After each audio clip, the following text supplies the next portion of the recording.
शब बारात है, शब बारात के अंदर में इबादत करनी चाहिए। हम मुसलमानों को 25 तारीख को है, शायद उस दिन कोई खुराफात नहीं होना चाहिए, जवानों को इबादत करनी चाहिए। मेरे नौजवानों, मुसलमानों, हर एक मोमिन से मैं यही कहूँगा, हालात बहुत ख़राब है, बहुत ख़तरनाक साजिश चल रही है सन 2024 में।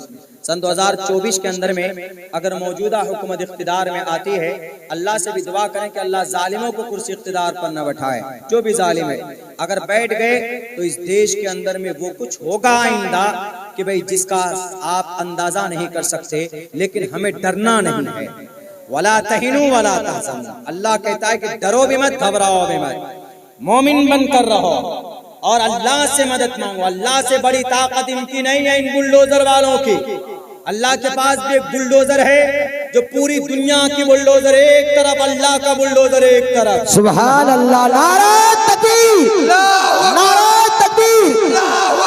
ईंट का जवाब पत्थर से देने वाले बैठे हैं। नारा तकबीर। आज मुसलमान अपने कुरान से अलग होता चला जा रहा है। मुसलमान शरीयत को नहीं जानता है।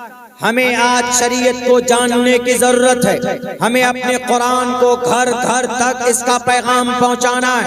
हर घर के अंदर हाफिज कुरान होना चाहिए। हर घर के अंदर कुरान को पढ़ने वाला होना चाहिए, ताकि अगर ये उत्तराखंड के सरकार अगर कुरान के खिलाफ कोई कानून लेकर आए तो हमारा बच्चा इतना पढ़ा लिखा होना चाहिए कि हम उनको बता सकें कि पुष्कर धामी साहब, आपका कानून गलत है, आपका कानून नाकिस है। हमारा कुरान का कानून सही है और मुकम्मल है, क्योंकि कुरान अल्लाह का कानून। आज जो मुशरिक लोग, आज हमारे हिंदुस्तान के अंदर हिंदू भाई लोग आज जो हमारे कुरान पर इल्जाम लगाते हैं, उसकी बड़ी वजह यह है कि हम अपने कुरान को खोल कर बयान नहीं करते, हम मसलों को बयान नहीं करते, हम अपनी शरीयत के बारे में ओपन करके बयान नहीं करते। सिर्फ रोजा नमाज की फजीलत को पेश करते हैं कि रोजा छोड़ने का क्या गुनाह है, नमाज छोड़ने से इंसान कुफ्र के दरवाजे तक पहुंच जाता। ये जरूरी तो है ही,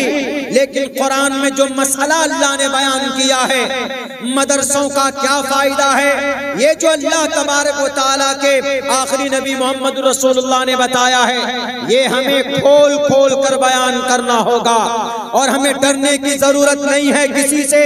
इस देश के अंदर बोलने की आजादी है, इस देश के अंदर तकरीर करने की आजादी है, इस देश के अंदर अपनी शरीयत की अच्छाई को बयान करने की आजादी है। अगर कोई आपको हथकड़ी लगाता है तो उसको बोलो कि भारत के अंदर हिंदुस्तान के संविधान में दफा नंबर 19 के अंदर कहा गया, to freedom of speech and expression, अपनी बात को रख सकते हो।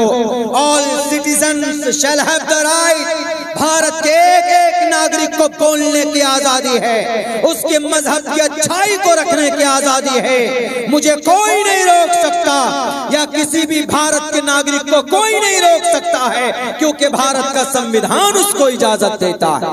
नारे तकबीर, नारे इस्लाम जिंदाबाद, कुरान जिंदाबाद।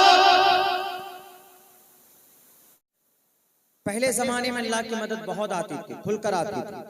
अब रहा जब काबतुल्लाह को गिराने के लिए आया तो अल्लाह तबारक व तआला ने तैरन अबाबील को भेजा, जाओ और उस अबरहा को तबाह कर दो।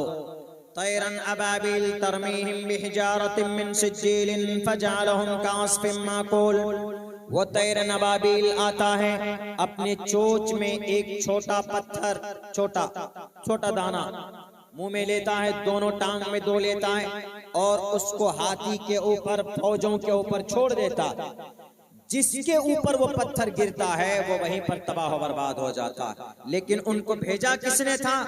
उनको भेजा था तैरन अबाबील को अल्लाह तबारक व तआला ने।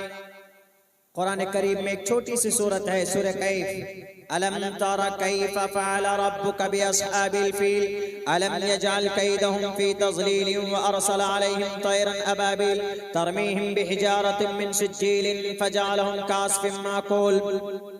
अबरहा बड़ा ज्यादा मुतकब्बिर, अबरहा बहुत ज्यादा ताकतवर बादशाह, वो कहता है कि मैं काबतुल्लाह को शहीद कर दूंगा, मैं काबतुल्लाह को नहीं छोड़ूंगा, इसलिए कि काबतुल्लाह की बड़ी इज्जत हो रही है, लोग तवाफ करते हैं, मैं उसको ढा दूंगा। वो अबरहा आता है, जब काबतुल्लाह को ढाने की कोशिश करता है तो उस वक्त अल्लाह तबारक व तआला तैरन अबाबिल परिंदों को भेजते हैं कि जाओ तरमीहिम बिहिजारतिम मिन सिज्जीलिन, उनके सर पर पत्थरों की बारिश होती है, फजअलहुम कास्फिम माकूल, वो सारे जितने भी फौज और जितने भी घोड़े और हाथी थे सबको अल्लाह तबारक व तआला ने तबाह बर्बाद कर दिया। अल्लाह की मदद आई। एक बड़ी मदद कहाँ आई? जंगे बद्र में अल्लाह के नबी सहाबा लड़ रहे, 313 हैं। जब देखा कि 313 और उधर 1000 की तादाद, तो अल्लाह तबारक व तआला ने हजरत जिब्राइल को कई हजार फरिश्ते देकर भेजा कि जाओ मेरे नबी की मदद करो, कहीं ऐसा ना हो मेरे नबी खत्म हो गए और सहाबा खत्म हो गए तो मेरा नाम लेने वाला कोई नहीं होगा। अल्लाह ने फरिश्तों की मदद की, फरिश्तों के जरिए से सहाबा की मदद की।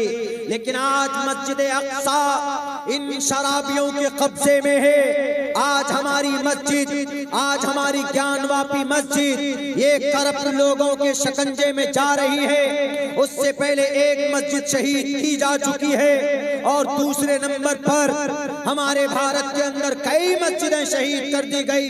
650 साल पुरानी मस्जिद दिल्ली के अंदर महरौली मस्जिद शहीद की गई।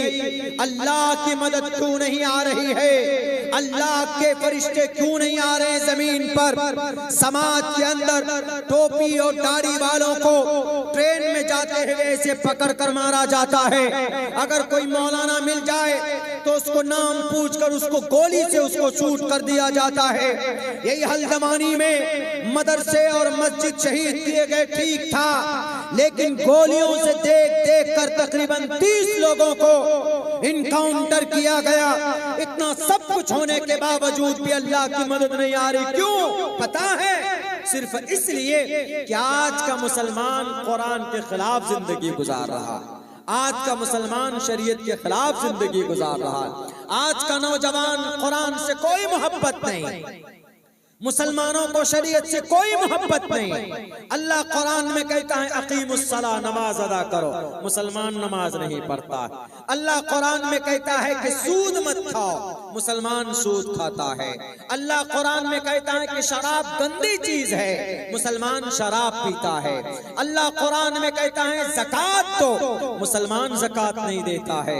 अल्लाह कुरान में कहता है कि गीबत मत करो, जासूसी मत करो, मुसलमान गीबत भी करता है, मुसलमान जासूसी भी करता है।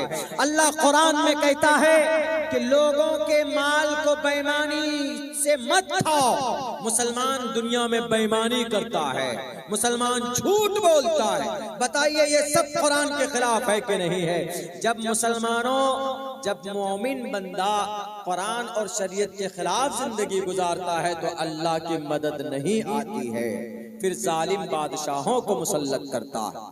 आज जो ये योगी और मोदी जी जो मुसल्लत किया गया है इस देश के अंदर, और उधर गजा पट्टी में इसराइल को जो वो किया है, मुसल्लत किया है, गजा पट्टी फलस्तीन सरजमीन अंबिया।